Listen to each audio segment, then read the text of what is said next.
Hola, buenas tardes, ¿cómo andan? Les pido por favor que me confirmen en el chat si me escuchan y me ven, así podemos empezar.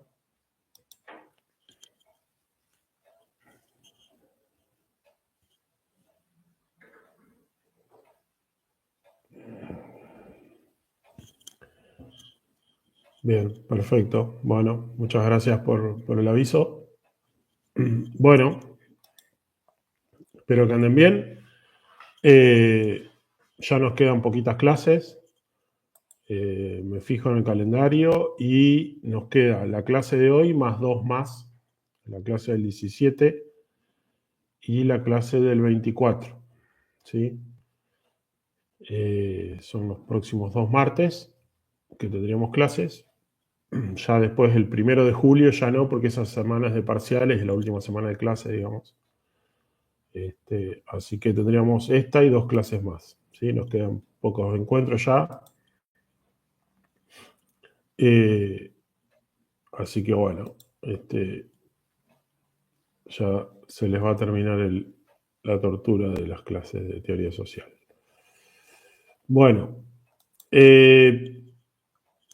hoy vamos a continuar con lo que empezamos la clase anterior, que fue Max Weber. Empezamos a desarrollar un poco la teoría de Max Weber. La idea es que, bueno, la clase de hoy, la próxima clase, terminaríamos esto y después al final haríamos, como siempre solemos hacer, una especie de repaso para unificar conceptos y ordenar un poco las ideas. Bueno, no sé el nombre. Sí, por supuesto que va a haber otro parcial. Siempre son dos parciales. Se van a tomar la última semana de clase seguramente y después le diremos cuándo van a ser los recuperatorios. ¿Sí? Recuerden que las fechas de los parciales los manejan las comisiones de prácticos, no las manejo yo. ¿Sí? Bueno. Bien. La clase anterior, entonces estuvimos trabajando, empezando a presentar la teoría social de Weber.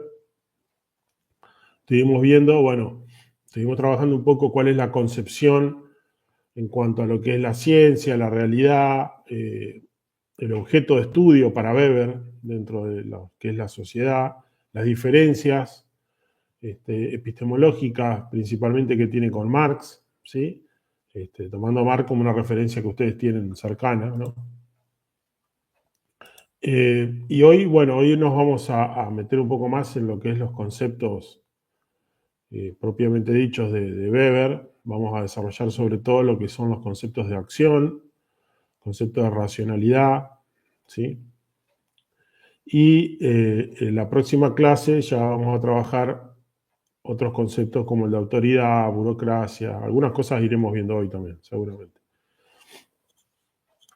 Y también vamos a ver, seguramente la clase que viene también, la tesis de Weber en relación al inicio del capitalismo, que es bastante interesante y que se diferencia absolutamente diría, de casi todas las tesis, no solo la de Marx, que explican el inicio del capitalismo, ¿sí? Así que bueno, un poco esa es la hoja de ruta que tenemos de acá hasta el final. Bueno, habíamos dicho que para Weber una de las cuestiones fundamentales es que el objeto de estudio de las ciencias sociales y en particular de la sociología o de la teoría social, para él es la acción social, ¿sí? Es decir, toda acción que que tiene un sentido y que está motivada y que tiene una referencia hacia otro u otros, ¿sí?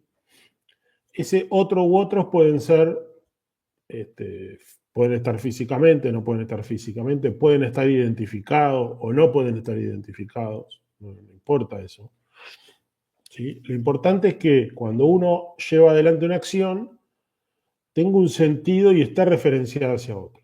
Ahí eso le da el carácter de acción social, dice, ¿no? Entonces, por ejemplo, yo les decía, yo estoy dando una clase a ustedes, ¿sí? Que más o menos sé cómo se llaman, los ubico en cuanto a que son alumnos de la facultad, más o menos qué carreras pueden estar estudiando, ¿sí? Aunque no tengo una identificación precisa de todo, ¿no? Pero más o menos, ahora, por ejemplo, qué sé yo, cuando se hace una publicidad, ¿sí? Para vender cualquier producto, digamos, esa publicidad está pensada para un perfil de consumidor,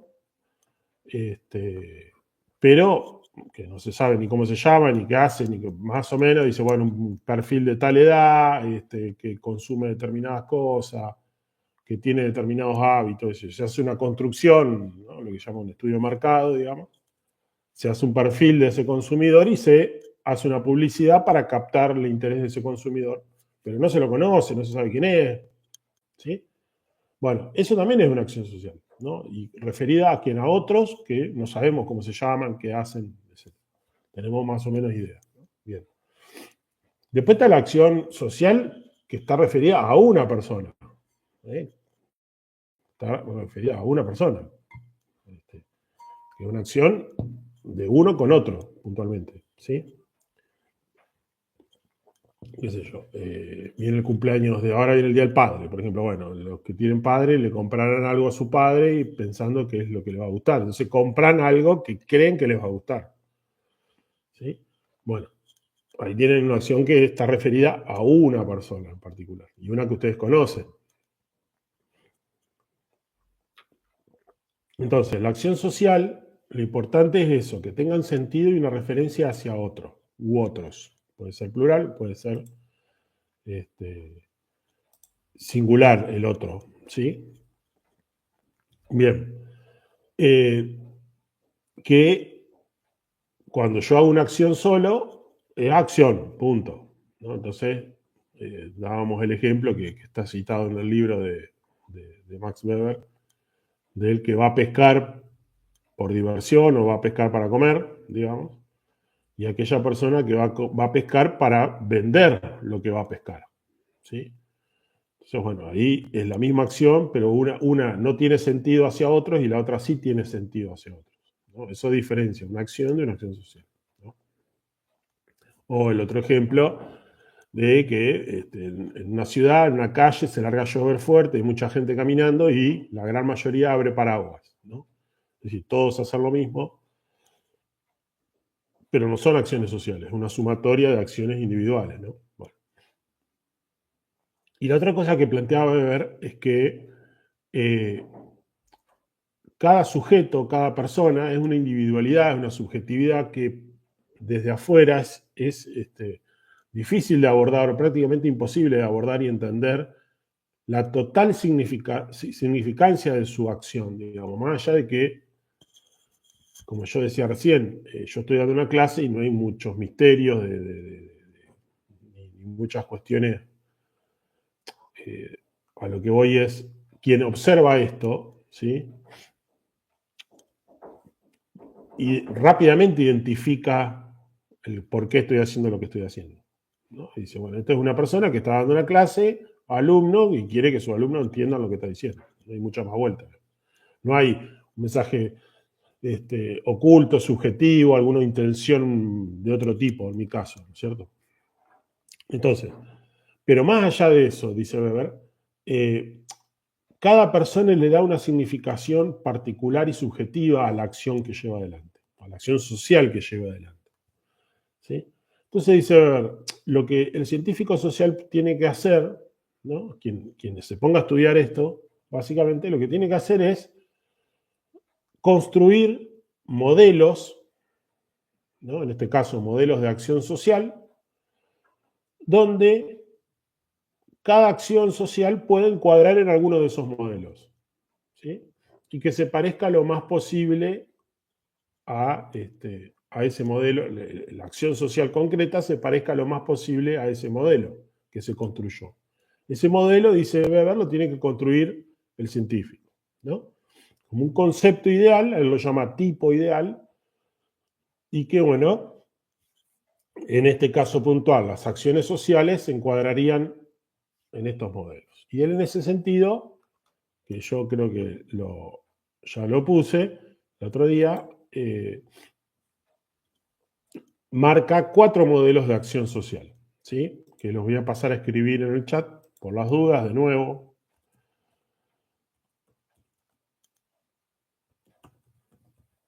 Acción afectiva, acción tradicional, acción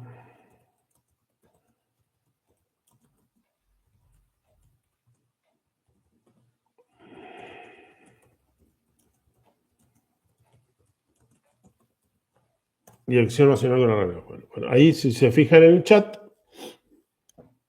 yo puse los 4 tipos de acción social, ¿sí? Tipificada por Weber. La acción afectiva, la acción tradicional, la acción racional con arreglo a valores y la acción racional con arreglo a fines. ¿Sí? Bueno, no es muy difícil esto que vamos a desarrollar ahora, lo van a entender bastante fácil. Bueno, para Weber, las acciones sociales, todas las acciones sociales podrían encuadrarse en alguno de estos 4 tipos. ¿Sí? Es difícil, dice Weber, prácticamente imposible, que una acción sea puramente de un tipo solo.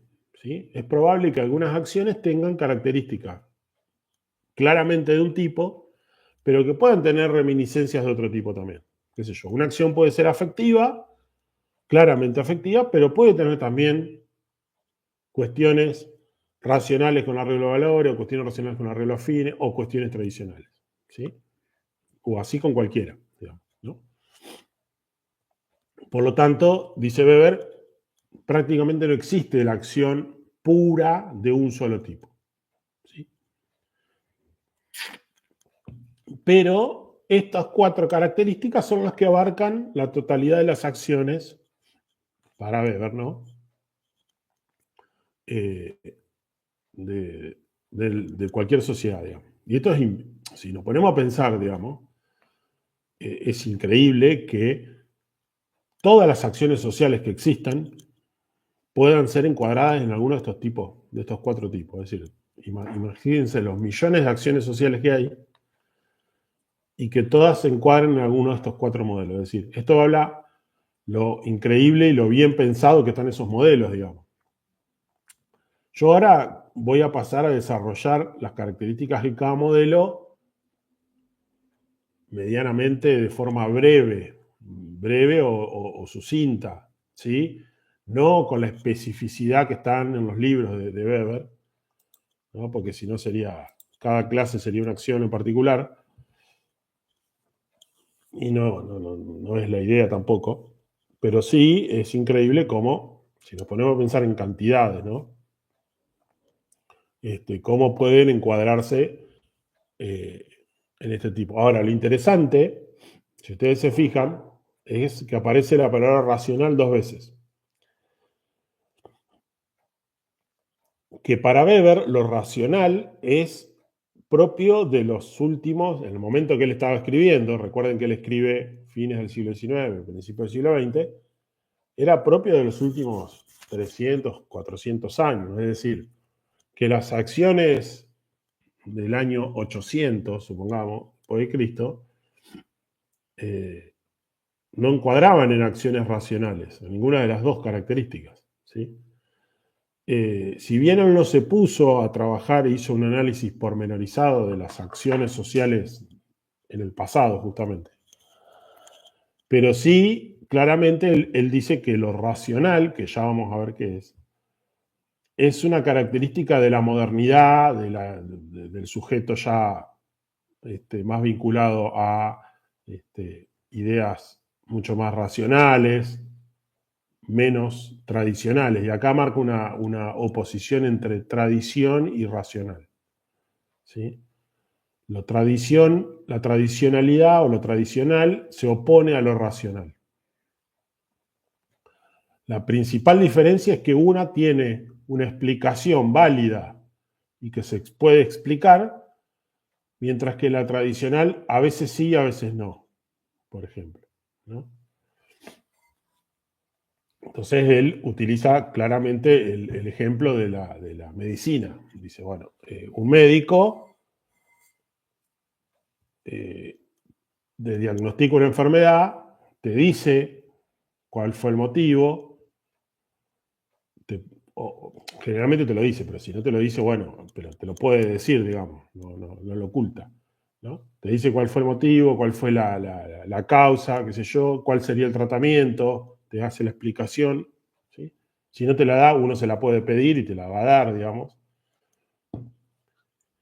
Mientras que, por ejemplo, lo que históricamente se conoce como los curanderos, los curadores, etcétera, no. En general te dice, bueno, toma esto, hace esto, y se te va a pasar. Y si vos le preguntás por qué, no te va a decir. ¿Sí? Y no te va a decir porque probablemente no sepa. Lo que no quiere decir que no te cure, sino que no tiene la explicación. ¿Y cómo sabe que eso te cura? Y por la experiencia. Porque 20 veces hizo eso y 20 veces la persona se curó. Entonces, si te duele el estómago, te tomas un té de tal yuyo, supongamos. ¿No? Bueno, bien. Entonces, tomás ese té y se te pasa el dolor de estómago. Bien. Ahora, ¿cuál fue la causa? Ahora, si vos vas al médico y decís, me duele el estómago, y te dice, bueno, tomate esta pastilla. Y vos decís, ajá, ¿y por qué esta pastilla me va a curar el dolor de estómago? Y te va a decir, bueno, porque esta pastilla hace tal cosa, tal cosa y tal cosa. ¿Sí? Entonces, lo racional, que no quiere decir específicamente lo científico, pero sí, en gran parte sí, tiene una explicación, tiene un proceso lógico de desarrollo, demás. Lo tradicional es basado en la experiencia y repetitivo, nada más. No sé si se entendió la diferencia. Están callados hoy en el chat. Díganme si entendieron más o menos.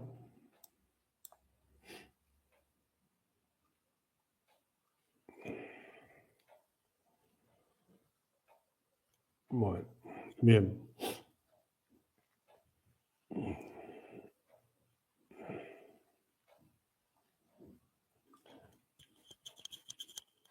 Entonces, ¿qué sería algo racional o la racionalidad? Para después volvemos a los tipos de acción.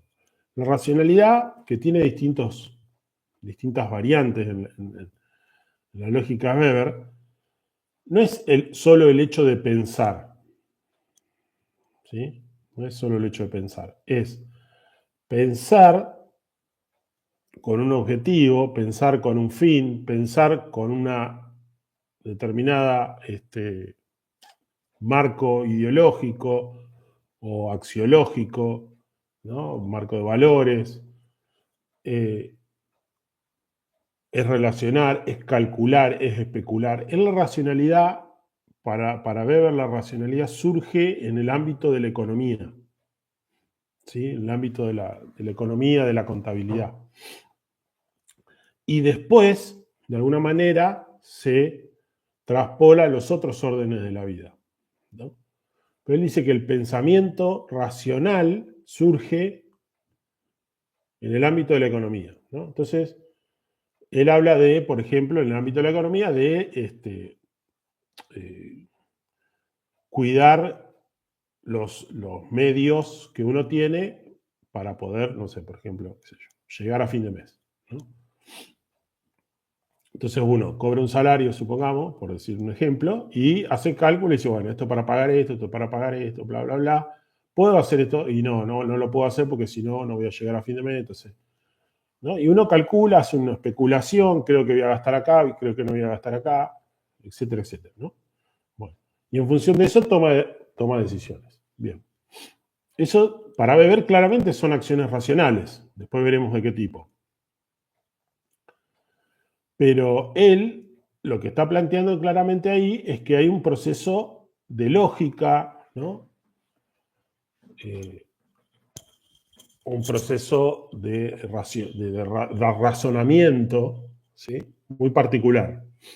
Y dice Weber, eso después se va a otros ámbitos. Por ejemplo, él trabaja mucho, que lo vamos a ver capaz un poquito de esta clase, si no la que viene,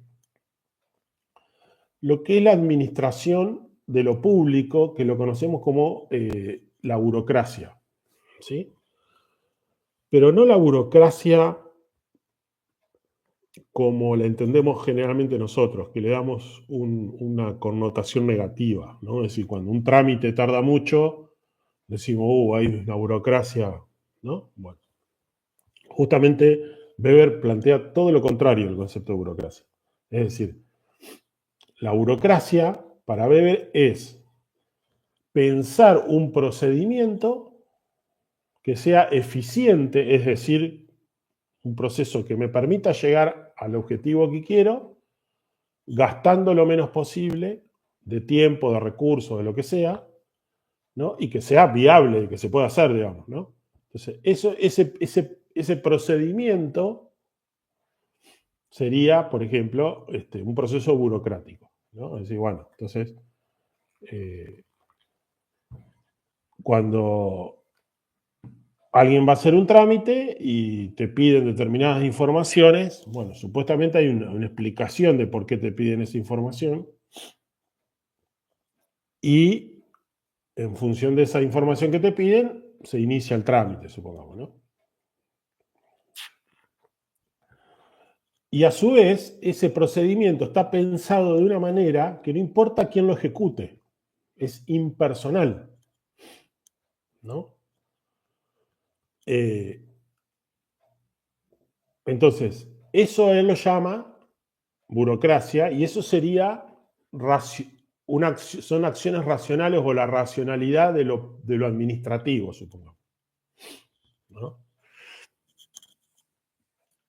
Por eso es distinto al concepto de burocracia que nosotros decimos. Lo que nosotros habitualmente decimos, qué burocrático, qué es esto, cuánta burocracia, Weber es exceso de burocracia.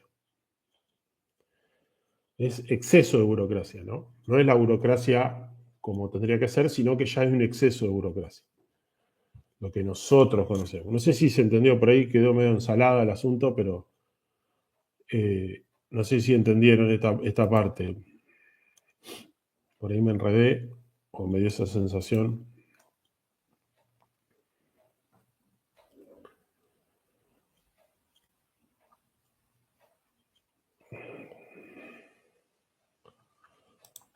Somos re poquitos hoy, ¿eh? Somos re poquitos. Bueno, gracias a los leales que siempre están en la clase. Bueno, ya se notan los caídos por los parciales, claramente. Bueno, entonces, la racionalidad básicamente tiene que ver con esto, ¿no? Con el cálculo, la especulación, ser el precavido, ¿no? Decir, bueno, va a pasar tal cosa, entonces, como va a pasar tal cosa, yo me adelanto y hago tal otra. Y que tiene que ver justamente con una oposición a lo tradicional. Él hablaba mucho de lo mágico, usaba la magia como un ejemplo, ¿no? Y si lo llevamos a un punto importante, ¿no? A una batalla importante, básicamente lo que dice es que las religiones, en su gran mayoría, o prácticamente todas, sus acciones, sus preceptos, sus prédicas, todo lo que incluye una religión, cualquiera sea, digamos, son tradicionales, ¿no? Y que la racionalidad se opone a eso, ¿no? Y él habla, utiliza un concepto que está recontra bueno, a mí me gusta mucho, hasta estéticamente es lindo, ¿no? Que él dice, habla del desencanto del mundo, es como que el mundo se va desencantando.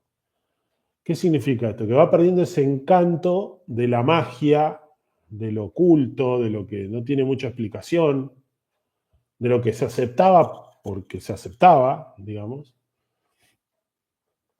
Y todo ya, hoy es como que ya sabemos todo y que se ha perdido la magia justamente Vieron que a veces hay cosas que no queremos saber cómo ocurren.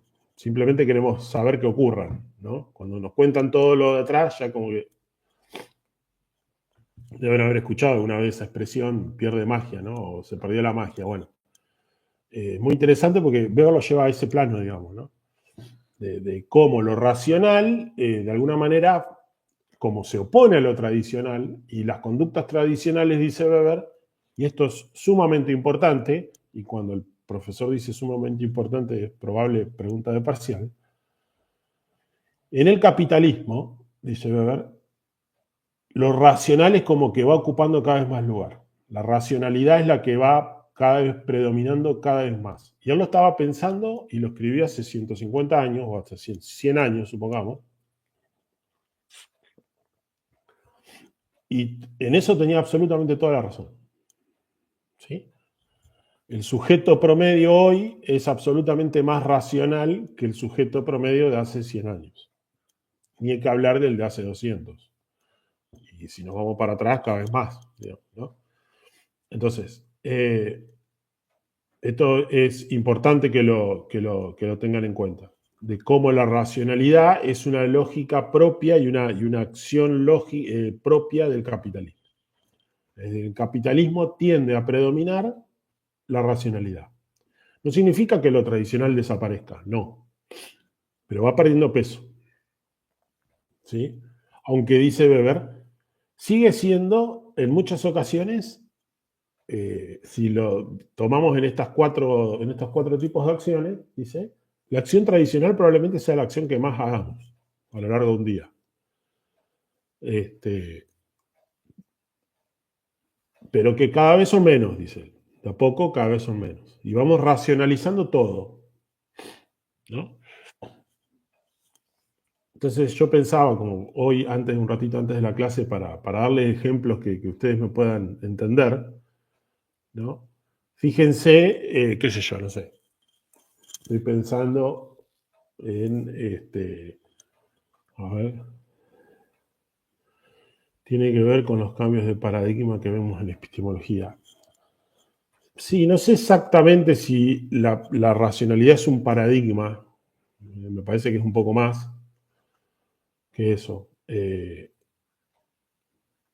Es un cambio sustancial en las sociedades, ¿sí? Que para Weber, me adelanto a lo que vamos a ver la clase que viene, permite la existencia del capitalismo. O sea, el capitalismo es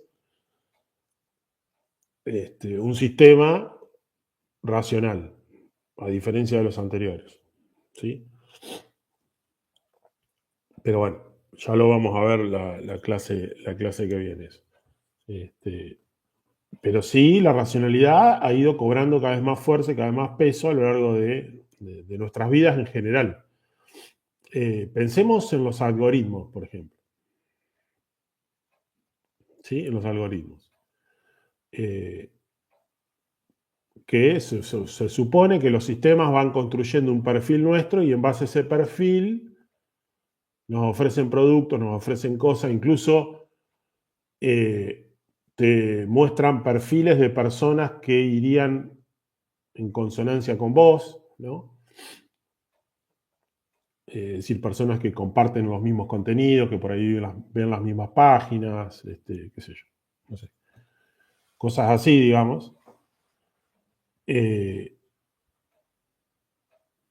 Que, fíjense que está todo base a un algoritmo que no deja de ser matemática, digamos. Entonces, está atravesado nuestros gustos, nuestros perfiles y demás, se construyen, se pueden llevar a un campo algorítmico. ¿Sí? Entonces, cada uno de nosotros tiene un perfil en el algoritmo. Y en base a ese perfil, es decir, no hay nada más racional que el algoritmo.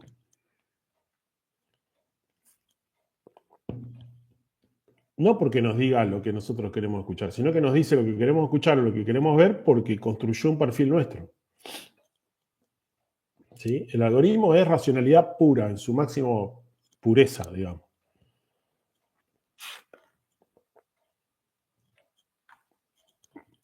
Entiendo, porque nunca no conozco bien, pero por lo que he leído y me han contado, las páginas que hacen citas, ¿sí? De personas, digamos, bueno, uno carga su perfil y después, en base a ese perfil que carga, buscan personas que encuadren con ese otro perfil, con tu perfil, digamos. Entonces te dicen, bueno, por ahí podés llevarte bien con estas personas. ¿No? Bueno, fíjense que hasta eso se ha racionalizado de alguna manera. No tengo idea si son exitosas o no, pero bueno, funcionan así por lo que sé. Entonces, ahí tenemos un proceso de racionalidad de algo que antes, es decir, cuando hablamos de se perdió la magia, bueno, ahí tenemos un ejemplo. ¿No? ¿Me van entendiendo o no?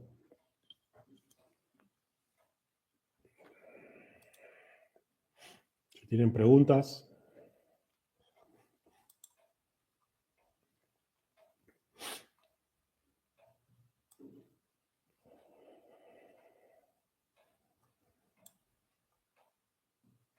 Sí, en este caso, Federico, estoy dando un ejemplo, no digo que todo sea eso, pero sí, digamos, se racionaliza hasta nuestros gustos, digamos, ¿no? Y nuestros gustos no tienen una cuestión racional. Puede ser que algunos sí, pero la mayoría es porque nos gusta algo, punto, qué sé yo.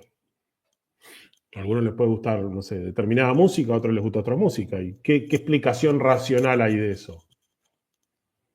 No mucha, quizá porque cuando uno era chico escuchaba esa música y te gusta esa, qué sé yo, no sé. Eh, pero eso se traduce en un algoritmo. Entonces, ¿no? Entonces, bueno, a mí yo pensaba eso, decía que el algoritmo es un ejemplo muy, muy claro de esto que estamos hablando. Bien, vayamos con los tipos de acción. Estos 4 tipos de acción que son muy sencillos de entender, muy fáciles y que en gran parte su definición, como siempre les digo, está en el nombre del concepto, digamos. ¿No? Eh, el primero es la acción afectiva. Siempre hablando de acciones sociales, ¿no? La acción afectiva. Bueno, la acción afectiva es una acción que está motivada por emociones, básicamente. ¿No? Entonces, qué sé yo. Quiero dar un abrazo a alguien que quiero, un beso a mi pareja, no sé, eh, lo que sea, digamos. Ahora, no es una acción social si yo le cuento algo a alguien y esa otra persona, no sé, se emociona y se pone a llorar. ¿Sí? Porque yo no estoy buscando que esa otra persona llore. Yo estoy contándole algo. ¿Sí? Es decir, ahí no es una acción social afectiva. Aunque la otra persona tenga una reacción en base a la emoción. ¿No? Uno lo que quiere es contarle algo. No está buscando una reacción específica. ¿Se entiende? Entonces, ahí no hay una acción afectiva, puntualmente. Siempre hablamos de acciones sociales, ¿no? Esto que quede claro. Yo le estoy contando algo y se emociona y se pone a llorar, supongo. O al revés, se pone contento y también se pone a llorar, no sé, lo que sea. Pero las acciones afectivas son aquellas acciones que están motivadas por los afectos. ¿No? Regalarle un ramo de flores a alguien el día de la primavera es una acción a una persona que uno ama, supongamos. ¿Es una reacción afectiva o es tradicional? ¿No? Bueno, ahí volvemos a este punto que decíamos hoy de que una acción no es pura de uno de estos tipos 4, sino que puede ser un poco de las de otras acciones, digamos, ¿no? Es decir, comprarle algo a alguien que uno ama se supone una acción de carácter emotivo, vinculado a las emociones, a los afectos. Y le voy a comprar algo que creo que le va a gustar. Y generalmente se regalan flores, supongamos, ¿no? Bueno, y ahí es tradicional, digamos. Generalmente el hombre regala flores a la mujer, pero casi nunca es al revés, digamos. Generalmente la mujer regala otra cosa al hombre. Porque la tradición indica que las flores les gustan a las mujeres y a los hombres nos gustan otras cosas. Es discutible eso, pero bueno, la tradición lo indica así, ¿no? La tradición hace que generalmente se compre determinada cosa, supongamos, ¿no? Entonces ahí tenemos una acción que es afectiva, pero puede ser tradicional, porque ¿cuáles son las acciones tradicionales? Dice Weber. Bueno, las acciones tradicionales son aquellas acciones que hacemos por repetición, básicamente. Entrar y saludar. ¿eh? Entrar y saludar es una acción tradicional. Fíjense, cuando uno entra a un lugar y no saluda, las otras personas pueden pensar que uno es un maleducado, un grosero, ¿sí? Y de alguna manera, bajo nuestros patrones culturales, lo es. Pero, qué sé yo. Es muy subjetivo eso también, ¿no es cierto? Bueno. Entonces, ¿por qué se saluda? Bueno, porque la tradición indica que es un gesto de buena convivencia, digamos, y de buenos modales, saludar a la gente que hay cuando uno ingresa a un lugar y están esas personas, digamos. ¿No? Pero depende del ámbito también. ¿Qué sé yo? Cuando, supongamos, en una clase, cuando yo llego y están mis alumnos sentados, yo los saludo. Yo digo buenas tardes, buenas noches, buenos días. Ahora, cuando un alumno llega un poco más tarde, supongamos, y ingresa, a lo sumo saluda al profesor y se sienta. No saluda a todos los compañeros. Y eso no lo hace un maleducado, digamos. ¿Sí? Eso es muy subjetivo y tiene que ver mucho con la situación. Pero en general, las acciones tradicionales son aquellas acciones que uno hace por repetición, ¿no? Y que no se pregunta mucho por qué hay que hacerla, cómo, las hace, punto. ¿Sí?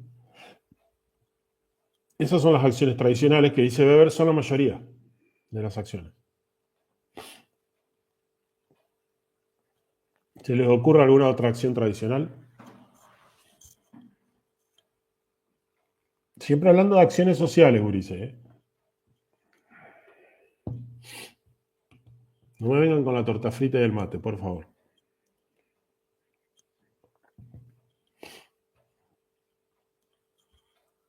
Sean más creativos.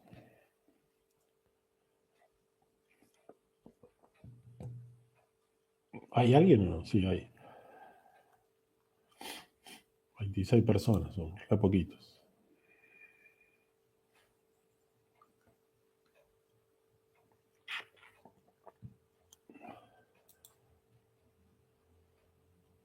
¿Me están escuchando o no? ¿Funciona esto? Me estoy asustando. Al menos pónganme que está funcionando todo. Ahí está, ahí me están empezando.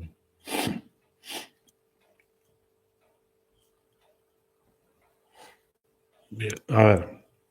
Ceder el asiento a mayores embarazadas en los colectivos. En parte sí, es una tradición.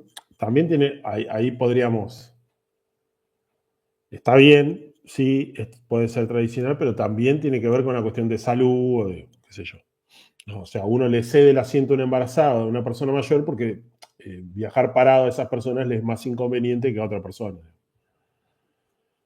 Los regalos, sí, claramente el regalo es algo tradicional. ¿Sí? Regalar algo es tradicional.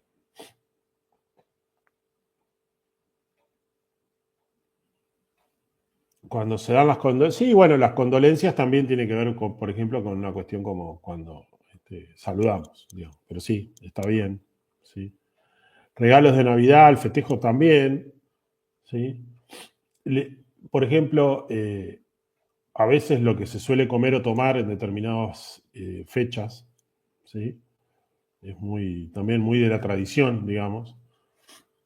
Generalmente nosotros en Navidad comemos comidas y cosas que son más del invierno, y las comemos con 400 grados, ¿sí? Turrón con frutos secos y demás, que eso es para el invierno, no para el verano.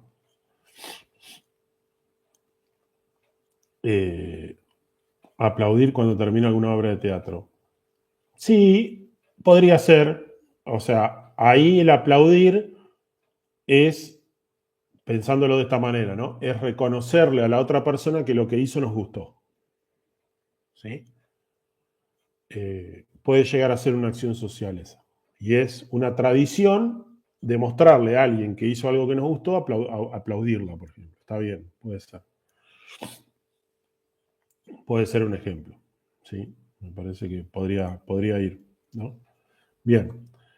Bueno, y ahora vamos con las otras dos, que por ahí son no las más difíciles, pero por ahí tienen un poquito más de decir salud cuando alguien estornuda. Sí, también podría ser. Sí, sí, fíjense que están muy al límite, también muchas de esas acciones, están muy al límite de ser acciones sociales, están justo ahí, ¿no? Pero sí, podría ser también.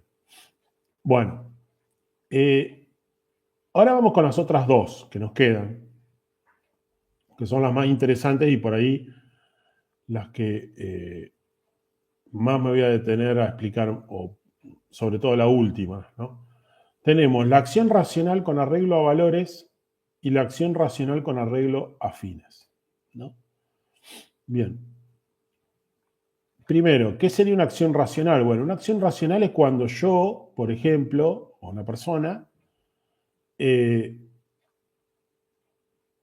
evalúa, evalúa la situación, evalúa los recursos que tiene, el tiempo, bueno, evalúa todo para llevar adelante una acción. Hay una evaluación. Por eso yo le decía, lo tradicional lo hacemos casi automáticamente. No pensamos. Casi un acto reflejo de alguna manera. La afectiva nos moviliza la emoción, nada más, no otra cosa. En cambio, con las racionales, hacemos un cálculo, una especulación, una predicción, si se quiere, ¿no? Pero fíjense que una es con arreglo a valores y otra es con arreglo a fines. Y ahí hay una clara diferencia. La que es con arreglo a valores, dice Weber, mis cálculos, mis preceptos, todo lo que yo estoy pensando para llevar adelante esa acción, está como, ¿cómo puedo decirlo? Está compartimentada, es decir, está marcada, delimitada, esa es la palabra que no me salía, está delimitada por mis valores. Valores que pueden ser éticos, valores estéticos, valores religiosos, es decir, valores en general. ¿Sí?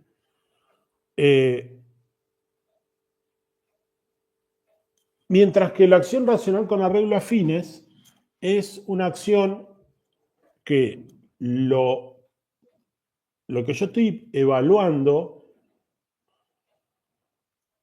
y pensando es elegir la mejor opción para lograr ese fin. ¿Sí? Y ahí no me importan mis valores. Yo digo, ¿cuál es de todas estas opciones? ¿Cuál es la que no me garantiza, pero tiene más probabilidades de que yo pueda lograr ese fin? Tal opción. Listo, voy por esa opción. Ahora lo van a entender más fácil. Mientras que con arreglo a valores, las opciones que tengo, la que yo elija, no es la que más me asegure, o creo yo que me asegura lograr el fin, sino la que está atravesada por mis valores. Pero fíjense que en los dos casos, lo racional está en poder evaluar las opciones que tengo para llevar adelante la acción. Si yo no tengo opciones, no hay racionalidad posible. ¿Sí? No hay racionalidad posible. Si hay una sola manera de hacer cosas, de hacer algo determinado, listo. No hay mucha racionalidad ahí. Se hace de esta manera y punto. En este caso que me decían, por ejemplo, bueno, vamos a una obra de teatro, nos gusta la obra de teatro, termina y aplaudimos a los actores. ¿Sí? No hay otras.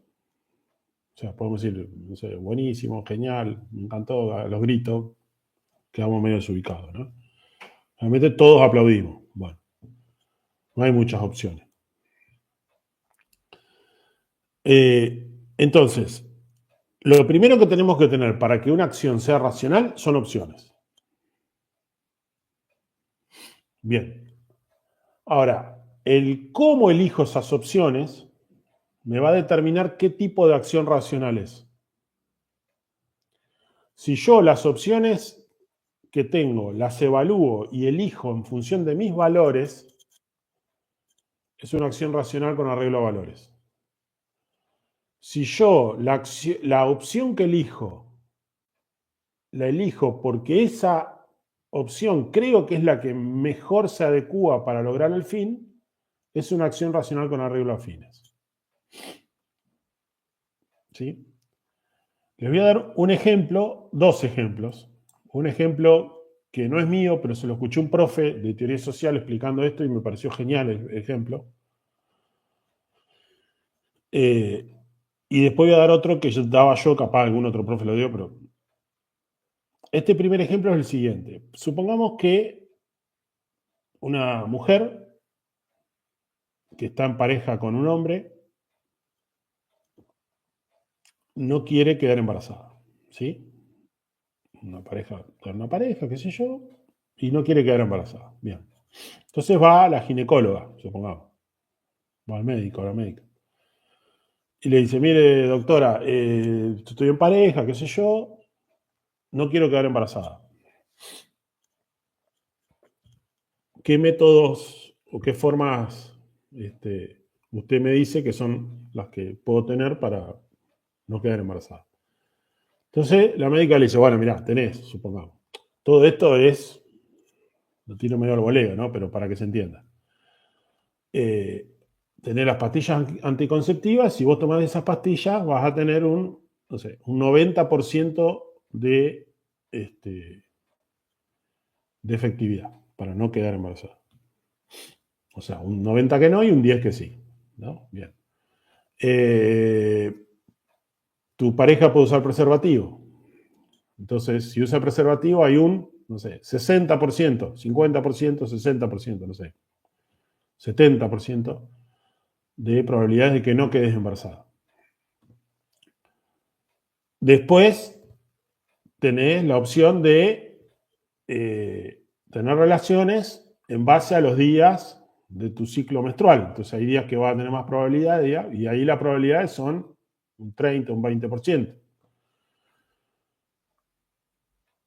Entonces, la chica en cuestión tiene esas opciones. ¿Sí? Bueno, si la chica elige la primera opción, supongamos, suponiendo que las pastillas no le hacen mal, ya sé que las pastillas pueden hacer mal, pero suponiendo que la chica no le hacen mal las pastillas, ¿no? Que puede elegir cualquiera de las tres. Dice, bueno, las pastillas son las que tienen más porcentaje de efectividad para evitar el embarazo. Entonces, elijo las pastillas. Bien. Eso sería una acción racional con arreglo a fines. ¿Sí? Eso sería una acción racional con arreglo a fines. Ahora, si la chica es una chica que es muy practicante de alguna religión y vieron que en general las religiones se oponen a cualquier tipo de método anticonceptivo, digamos, tanto en el hombre como en la mujer, digamos, o sea, se oponen. Entonces la chica, cuando escucha a la médica, dice, bueno, está perfecto, la pastilla del preservativo tiene más porcentaje, pero mi religión y mis ideas religiosas se oponen a eso, entonces iré por el método que tiene un nombre, que no me acuerdo ahora cómo se llama, de cuidarme en base a los días de mi ciclo menstrual. ¿No? Bueno, ahí es una acción racional con arreglo a valores, porque la opción que tomó, la tomó en base a sus valores.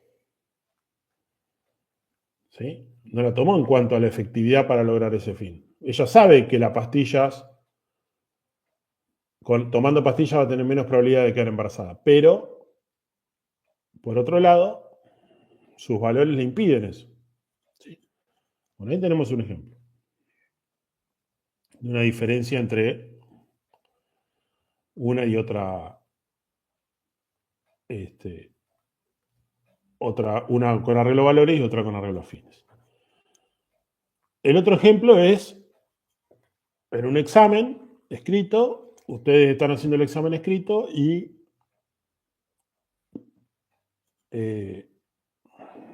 tienen la posibilidad de acceder a una ayuda a memoria más comúnmente conocido como machete. ¿No? El profesor está distraído, salió del aula, qué sé yo, y yo quiero aprobar el examen. Ustedes quieren aprobar el examen. Y tienen esa opción de agarrar el machete, o la otra opción es ponerse a pensar y a ver lo que estudiaron y acordarse y listo. Bueno, si no eligen, de alguna manera sus valores son los que están impidiendo que ustedes elijan. Dicen, no elijo agarrar el machete porque está mal. Mis valores éticos, en este caso, me dicen que está mal eso. Entonces, no voy a agarrar el machete, aunque tenga la posibilidad y nadie me vea. Ahora, si lo agarro, porque agarrándolo sé que voy a probar, es una acción racional con arreglo a fines. ¿Sí? Lo que no significa que las acciones racionales con arreglo a fines se desentiendan de lo ético o de lo legal. Porque si yo quisiera tener más dinero del que tengo, bueno, salgo a robar. ¿Y eso es una acción racional con arreglo a fines? Y no. ¿Sí? Pero estoy dando en este caso ejemplo concreto de un examen donde sé que no me va a pasar nada. La acción racional con arreglo a fines, repito, es la acción que me permite que yo tomo en base a la opción más conveniente para lograr el fin. Cuando suelo preguntar esto en un examen final, oral, ¿no? Le digo a mis estudiantes, digo, bueno, a ver, ¿cuál es el objetivo que tiene el estudiante en ese momento? El fin, digamos, aprobar la materia. Bien. Para lograr la materia, para aprobar la materia, ¿qué hay que hacer? Estudiar. Bien. ¿Existe una sola forma de estudiar? No, existen distintas formas de estudiar. Puedo estudiar solo, acompañado, puedo hacer resúmenes, puedo ver videos, puedo directamente hablar de los libros, etcétera, etcétera, etcétera. ¿No?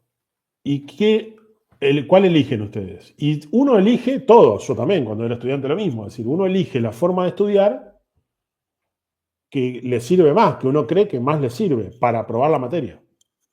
¿Sí? Entonces, a algunos de ustedes les gustará estudiar con otro, a otros les gustará estudiar solo, a algunos estudiar escribiendo y haciendo resúmenes, a otros directamente leyendo, qué sé yo. Cada uno tiene su método, digamos. Pero ese método o esa opción que ustedes eligen, la eligen porque creen que es la más conveniente para lograr el fin. Eso es una acción racional con arreglo a fines. Es más, dice Weber, no importa si el fin se cumple o no. Porque suele pasar, puede pasar, supongamos que ustedes eligen una opción para estudiar, supongamos, la materia, se sientan y ese día el profesor está atravesado, la profesora está atravesada, qué sé yo, está de mal humor, le pasó algo en su vida personal, entonces está con los patos volados, qué sé yo, no sé. Cualquier cosa. Hay un montón de variantes que ustedes no manejan en un examen final, que uno no maneja cuando es estudiante en un examen final, ¿no? Que pueden conspirar para probar. Ahora, deja de ser, si ustedes no aprueban, salen mal, supongamos, deja de ser una acción racional con arreglo a fines, no, sigue siéndolo. Porque ustedes evaluaron opciones, en este caso las formas de estudiar, eligieron la forma de estudiar que ustedes consideran más adecuada para lograr el fin que era aprobar. ¿Está? Bien, listo. Entonces, eso es una acción racional con arreglo a fines. ¿Sí? A ver, es una acción, en ese caso, claro, es una acción social porque lo vincula con el profesor, exacto. ¿sí? Porque el profesor es el que va a evaluar. ¿Tá? Bien. ¿Se entendió entonces?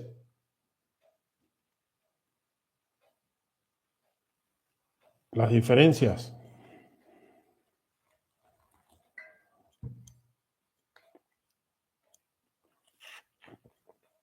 Bien.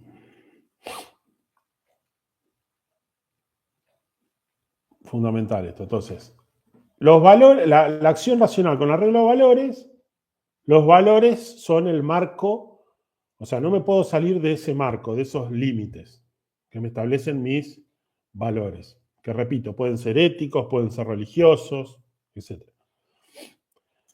La acción racional con arreglo a fines, la opción es elegir aquella más adecuada para que una acción, y en este caso ya no sería social, sino una acción individual, racional. Pensemos en las acciones individuales en este caso también, Ulises. Por ejemplo, tengo que ir de un lugar a otro, ¿no? En una ciudad, qué sé yo. Tengo que ir de acá de mi casa hasta la terminal, porque tengo colectivo a las 4 de la tarde. Bien. Y tengo el camino A, que es el que menos distancia tengo, pero a su vez ese camino tiene 3 semáforos. Entonces, capaz tardo más. Entonces, en vez de ir por ese lugar, voy por otro lugar que capaz eso es un poquito más largo, pero no tengo semáforo, entonces llego más rápido, ¿no? Digo, hasta esas pequeñas evaluaciones que hacemos, que no son acciones sociales, son acciones a secas, digamos.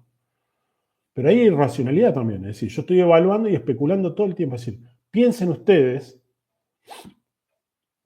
en la cantidad de acciones individuales, en este caso acciones a secas, repito, que ustedes hacen cotidianamente, ¿no? Y que están evaluando y midiendo todo el tiempo, que es calcular, esto me conviene más por este lado, me conviene más por este, me conviene comer ahora y bañarme después, o me baño ahora y después me como y después hago este otro, qué sé yo. Esas cosas tan básicas, digamos, cuando ya evalúo y tengo opciones, repito, tengo opciones, si no tengo opciones no, pero si tengo opciones, ya hay racionalidad. Entonces, ¿qué plantea Weber?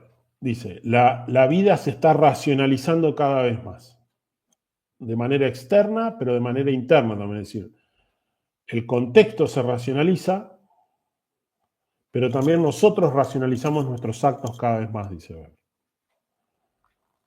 Y lo estaba diciendo, repito, hace 100 años atrás. Hoy es mucho más.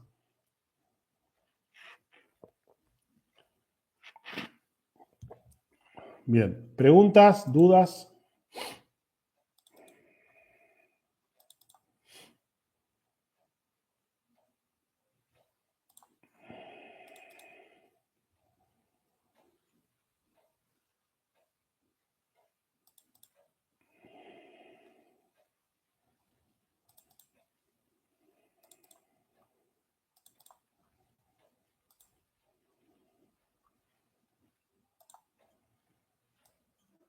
Estoy mirando, quiero ver si en el Moodle, pero no me permite.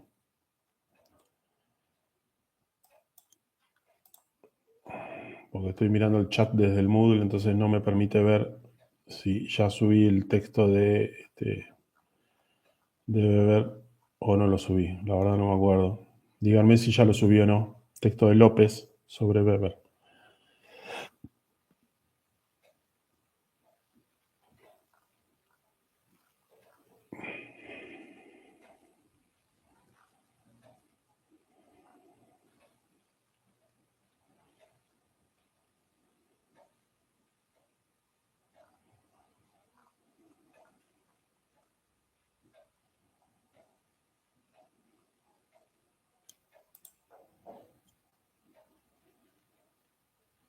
No, bueno, listo. Yo entonces ahora después lo voy a subir, el texto de...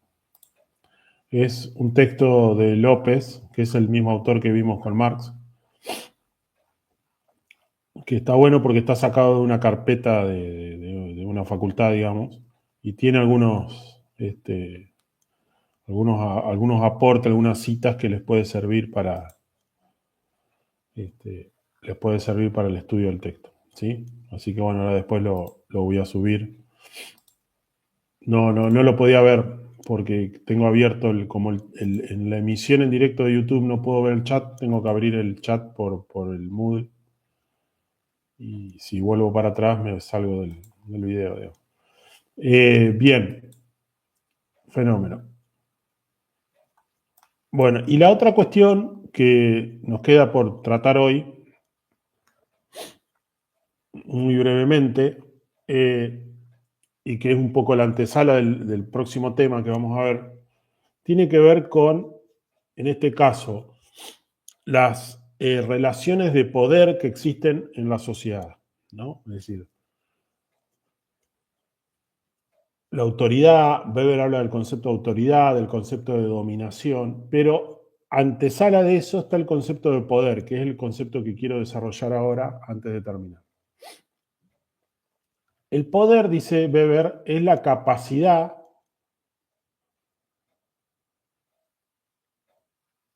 que tiene una persona,